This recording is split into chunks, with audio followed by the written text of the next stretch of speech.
मैं महामहिम के प्रति इस अभिभाषण के लिए अपनी कृतज्ञता जाहिर करता हूं, अपनी पार्टी की ओर से और इस गठबंधन की ओर से कृतज्ञता जाहिर करता हूं, उनके प्रति आभार व्यक्त करता और उन्हें धन्यवाद देता हूं। अध्यक्ष महोदय, यह तो सच है कि महामहिम का अभिभाषण सरकार की सोच, सरकार के संकल्पों को प्रदर्शित करता है, प्रतिबिंबित करता है। और मैं कह सकता हूं कि यह जो 8 पेजेज के 42 खंडों में यह जो अभिभाषण है, सरकार ने अपनी सोच को बड़ी दृढ़ता से, अपनी इच्छा शक्ति को प्रकट किया है। उन्होंने एक रोड मैप दिया है कि भाई हम क्या करने वाले हैं। और इस किताब को कह दें आप अध्यक्ष महोदय कि यह सरकार की सोच की एक मजबूत इच्छा शक्ति का प्रकटीकरण है, तो कोई अतिशक्ति नहीं होगा। हम दूसरे शब्दों में कह सकते हैं कि यह जो बुक है कि this book of thoughts and commitment of this government, इस सरकार के कमिटमेंट को दर्शाता है अध्यक्ष महोदय। और मैं कह सकता हूं आगे कि सरकार ने जो कहने का प्रयास किया है कि हम गरीबों के लिए हैं, हम यहाँ के आदिवासी, दलित, मूल वासियों के लिए, अल्पसंख्यकों के लिए, नौजवानों के लिए, किसानों के लिए काम करना चाहते हैं। हम ऐसे लोग नहीं हैं कि अडानी और अंबानी के लिए काम करना चाहते हैं। और एक एक योजनाओं को उन्होंने प्रदर्शित किया है अध्यक्ष महोदय। और सरकार ने समझा कि नर की सेवा ही नारायण की सेवा है, और उसी रूप में अपने कदम को आगे बढ़ाया। और आप देख सकते हैं अध्यक्ष महोदय कि यह जो 42 पन्नों का है, 42 खंडों में है, कई चीजों को सरकार ने किसानों के पक्ष में कि बिना सूद के हम उन्हें ऋण उपलब्ध कराएंगे, मजदूरों की मजदूरी 350 रुपया करने के प्रयास करेंगे, राज्य के शिक्षित नौजवानों को 60,000 शिक्षक की बहाली, 15,000 प्रधानाध्यापक, 10,000 पुलिस, 10,000 भाषाई शिक्षक बहाल करने का संकल्प दिखाया है। शिक्षा की बेहतरी के लिए एक्सेलेंस ऑफ जो स्कूल्स है, सीएम एक्सेलेंस स्कूल्स, मदरसा बोर्ड का गठन, क्षेत्रीय भाषाओं को बढ़ावा देने के प्रयास, संकल्प, ये सबको लेके साथ चलने का एक संकल्प है। राष्ट्रीय और अंतर्राष्ट्रीय खिलाड़ियों को, मेडल प्राप्त करने वाले को सीधी नौकरी, यहां तक कि पत्रकारों के लिए भी विचार किया, उनके भी बीमा और पेंशन की बात कही है। साथ ही 27% ओबीसी के आरक्षण जो लटका हुआ है, उसकी लड़ाई लड़ने की बात कही है। मूल वासियों के लिए 3rd और 4th ग्रेड में, 3य और 4th वर्ग की नौकरियों को 100% आरक्षित करने का उन्होंने कहा है। महिलाओं के लिए मैया सम्मान योजना जो पूरी दुनिया में डंका पीट रहा है अध्यक्ष महोदय। और सभी नौकरियों में महिलाओं के 33% आरक्षण, ये तमाम चीजों को यदि आप अवलोकन करें, गहराई से गौर करें, तो लगेगा कि यह सरकार सबका साथ, सबका विकास चाहती है।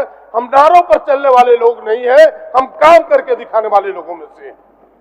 और ये करके दिखाया अध्यक्ष महोदय। अध्यक्ष महोदय, मैं कल सुन रहा था प्रतिपक्ष के कुछ नेताओं के विचारों को, कहा कि ये कागज के पन्नों में सिमट के रह जाएगा। अब इन्हें कहने में भी थोड़ी, मैं उन शब्द का उपयोग नहीं करना चाहता, सोचना चाहिए उन्हें।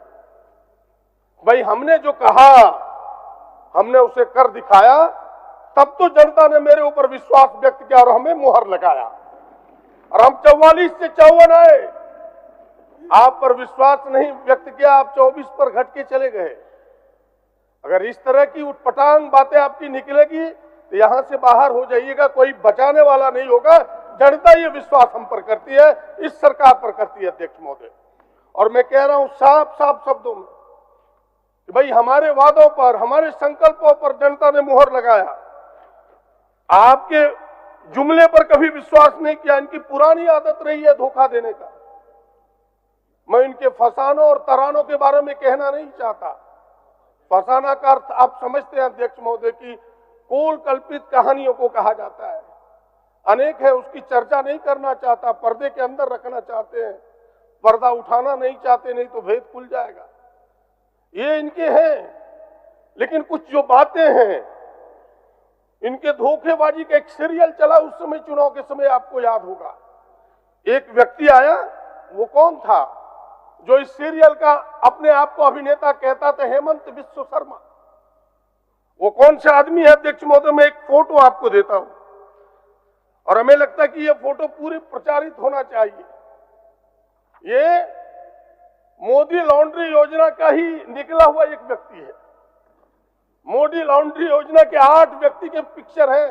एक कार्टूनिस्ट ने बड़े ही ईमानदारी से इस 8 पिक्चर को सामने लाया है।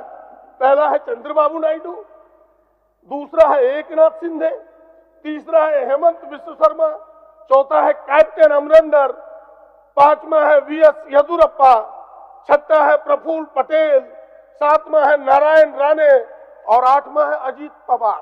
तीसरे नंबर पर है वो बिस्व शर्मा साहब। उसी लॉन्ड्री में ढूल करके वो आए। 14 नवंबर को 2014 नवंबर को जब सीबीआई का छापा पड़ा बिस्व शर्मा के ऊपर, हाई कोर्ट ने दिया कि भाई वो जो शारदा चिट फंड का जांच सीबीआई करेगा, दौड़े दौड़े इस लॉन्ड्री में अपने कपड़े को सफेद कराने चले गए। वहां से निकल के झारखंड आया अध्यक्ष महोदय, यही वो व्यक्ति है और वो इसके अभिनेता बने और उन्होंने धोखेबाजी की एक कहानी शुरू की कि भाई हम मैया सम्मान में जो सरकार ने चलाई, हम भी कोको दीदी चलाएंगे। उसकी तारीख फिक्स कर दी उन्होंने, धोखा देने के लिए झारखंड के मां बहनों को। अध्यक्ष महोदय, मुझे उस पर शर्म ना लगा, उस पर मुझे तकलीफ नहीं लगा, लेकिन तकलीफ लगा कि उस अभिनेता के साथ सहनता बन बैठे। मैं बाबूलाल जी के प्रति बड़ी आदर करता हूं, उनके साथ काम करने का लंबा समय तक मौका मिला है। ये भी उनके सहयोगी बन गए। और एक फोटो आपके सामने देना चाहता हूं अध्यक्ष महोदय, ये है बाबूलाल जी का फोटो।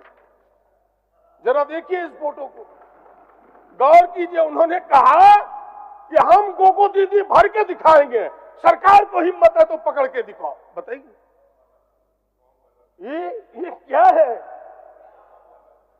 ये क्या है अध्यक्ष मोदी? ये धोखा नहीं तो क्या है झारखंड के लोगों के साथ? इसीलिए झारखंड के महिलाओं ने, झारखंड के नौजवानों ने, झारखंड के पुरुषों ने कहा कि भाई एक गाना आप सबको पता होगा, साजन चला ससुराल में, कि तुम तो धोखेबाज हो, तुम पर हम विश्वास नहीं करते। उस गाने को अगर आपको याद होगा अध्यक्ष महोदय, तो मैं उस गाने को कहना नहीं चाहता, लेकिन इतना जरूर कहना चाहता अध्यक्ष महोदय कि तुम तो धोखेबाज हो, वादा करके भूल जाते हो। ये गाना खूब चला उस समय कि तुम्हारे ऊपर विश्वास नहीं है। मुझे विश्वास है हेमंत जी पर, मुझे विश्वास है गठबंधन पर, कांग्रेस पर, झारखंड मुक्ति मोर्चा पर, आरजेडी पर, इस गठबंधन पर विश्वास है और विश्वास व्यक्त करके 54 सीटों पर पहुंचा दिया कांग्रेस पर। इससे भी बात ना बनी अध्यक्ष महोदय, तो इन्होंने यहां दंगा फसाद कराने का प्रयास किया। मान्य सदस्य, अब कंक्लूड करिए। हो नहीं, मेरा 25 मिनट है अध्यक्ष महोदय। आपका और कोई बोलेंगे? नहीं, 25 मिनट है अध्यक्ष महोदय मेरा। चलिए बोलिए। अभी तो 10 मिनट भी नहीं हुआ। मैं कांग्रेस से और बोलने वाला नहीं, 25 मिनट है, मैं अकेले बोल रहा हूँ अध्यक्ष महोदय। चलिए, इसलिए मैं आपसे कह रहा था इस आपका दल का समय इसमें जोड़ दें। जी जी, इसलिए मैं कह रहा हूं अध्यक्ष महोदय, इससे बात ना बनी तो पूरे राज्य को दंगों की आग में झोंकने का प्रयास। घुसपैठिया क्या है? जरा घुसपैठिया की बात कहने वालों से पूछिए, ये बॉर्डर की सुरक्षा किसके जिम्मे है? कौन करता है बॉर्डर की सुरक्षा? भारत सरकार की जिम्मेवारी है, गृह मंत्री जी की जिम्मेवारी है। अगर घुसपैठिया एक भी आया तो असफलता किसकी है? ये गृह मंत्री यहां जवाब दे और उनके नुमाइंदे यहां जवाब दे। यह सफलता आपकी है। आप घुसपैठ के नाम पर दंगा कराना चाहते हैं अध्यक्ष महोदय। ये माटी बेटी रोटी का नारा दिया इन्होंने, मणिपुर कभी नहीं गए इनके अमित शाह जी, गृह मंत्री जी। दौड़ दौड़ के झारखंड आए। मणिपुर इन्हें याद नहीं आता जहां बेटियों को नंगा करके घुमाया जाता है, आदिवासी बेटियों को नंगा करके घुमाया जाता है, वो उन्हें शर्म नहीं लगता। और यहां की बातें करते कि रोटी बेटी माटी की बात करते हैं अध्यक्ष महोदय। अध्यक्ष महोदय, सवाल ये है, कितने भद्दे भद्दे नारों टी शर्ट पर दिया गया कि बटोगे तो कटोगे, बटोगे तो कटोगे। ये नारे क्या थे अध्यक्ष महोदय? ये नारा यही था कि इस राज्य को हिंदू मुसलमानों में तफरका पैदा करो, लोगों को इस दंगे की आग में झोंक दो और वोट ले लो। ये ऐसे लोग करने वाले लोग हैं। लेकिन जनता यहां समझ गई, यहाँ के नौजवानों ने समझा कि हम बिरसा के पुजारी हैं, हम सिद्धो कानू के पुजारी हैं, हम गांधी के पुजारी हैं, टाना भगत के पुजारी हैं, हम गौडसे के लोगों के हाथों में झारखंड कतई नहीं दे सकते। इसलिए इन सीटों को लाके हमें दिया है, 54 तक पहुंचा। अध्यक्ष महोदय, कहानी यहां से शुरू होती है। अध्यक्ष महोदय, देश की सत्ता पर बैठे हुए लोगों की जिम्मेवारी बनती है। क्या जिम्मेवारी बनती है? कि देश की धर्मनिरपेक्षता, देश की अखंडता को मजबूत करे। ये उल्टे करते हैं। ये देश की धर्मनिरपेक्षता को ये कमजोर करना चाहते हैं, देश की अखंडता को कमजोर करना चाहते हैं। मुझे वो गीत याद आता है, किशोर कुमार जो आज रहे नहीं, कि चिंगारी यदि भड़के तो सावन उसे बुझाए, और सावन ही आग लगाए तो उसे कौन बुझाए। कहानी यही प्रारंभ होती है अध्यक्ष महोदय।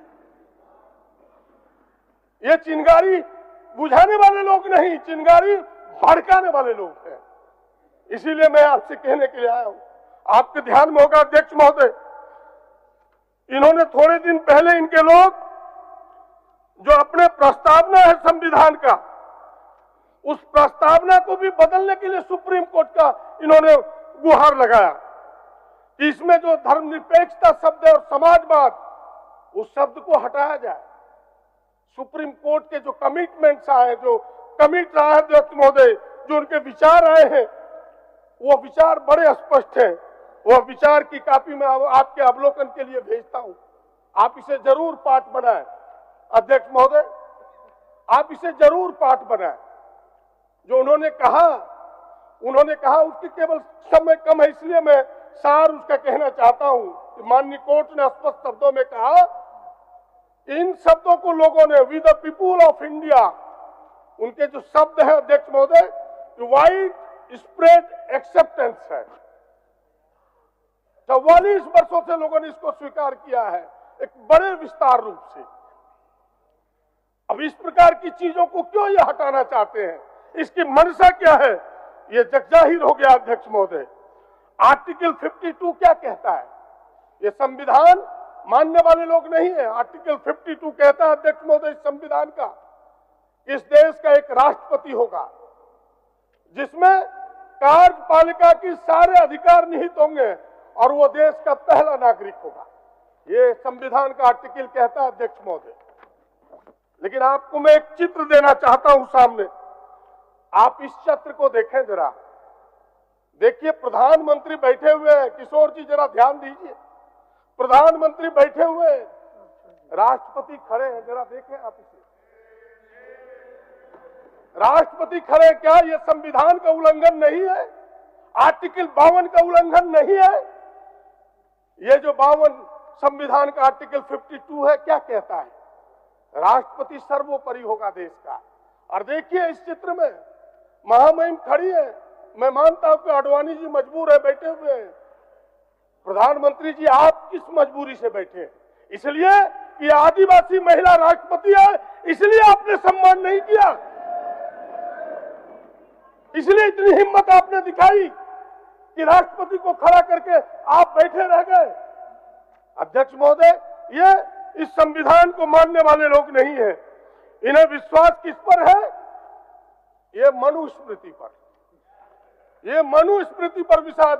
इस किताब को देखे, इस पर ये विश्वास करते हैं। इनके संविधान पर विश्वास नहीं करते अध्यक्ष महोदय। और देश के आजादी में लड़े हुए पुरखों को मैं बधाई देना चाहता हूं, हृदय से आभार व्यक्त करता हूं, उन्हें प्रणाम करता हूं 100 बार कि हमें ये संविधान दिया जिस कारण से हम सब बोल पाते हैं, हम सब यहां तक पहुंच पाए। वरना ये तो इसी मनुस्मृति को लेकर चलते, उसके केवल एक खंड को आपको पढ़ के सुनाता हूं अध्यक्ष महोदय। मनुस्मृति के 4थे अध्याय का 80 और 81 श्लोक को मैं पढ़ता हूं अध्यक्ष महोदय कि न शूद्राय मति दद्यात्, न उच्छिष्टतम हवि कृष्टम, न च अस्य उपदेशे धर्म, न च अस्य व्रतम आदि से।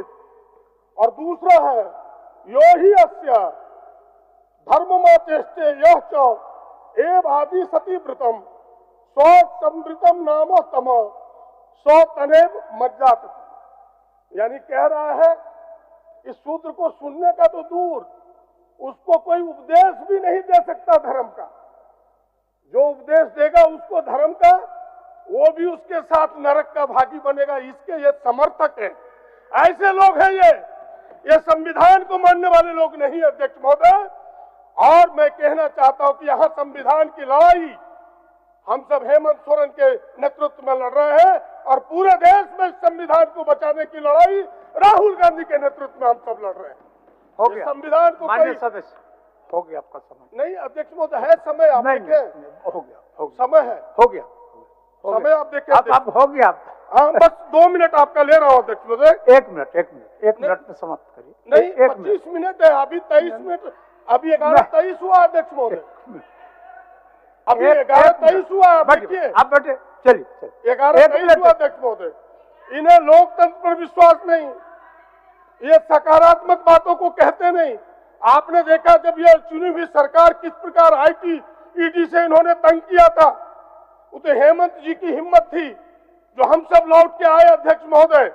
अध्यक्ष महोदय, मैं आपके आग्रह को मानते हुए इतना जरूर कहना चाहता हूं कि ये लोग फिर से हमें तंग करेंगे, फिर से हमें परेशान करेंगे, लेकिन हम सब डरने वाले लोग नहीं है।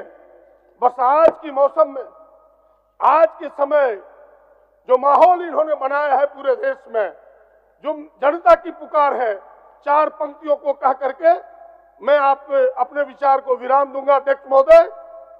वक्त आया है, इन 4 पंक्तियों से अभिव्यक्त करता हूं। उठो अब गौतम समाधि को छोड़ो, उठो अब गौतम समाधि को छोड़ो, उतर आओ ईसा सलीबों को तोड़ो, अब आओ मोहम्मद कहो फिर से कूड़ा कि फिर से मोहब्बत को भूला है इंसान।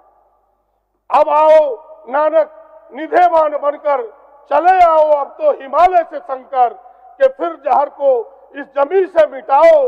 ये पीरो, ये फकीरो, ये विरसा, ये सिद्धो सभी लौट आओ, अब एक साथ सबको मोहब्बत सिखाओ।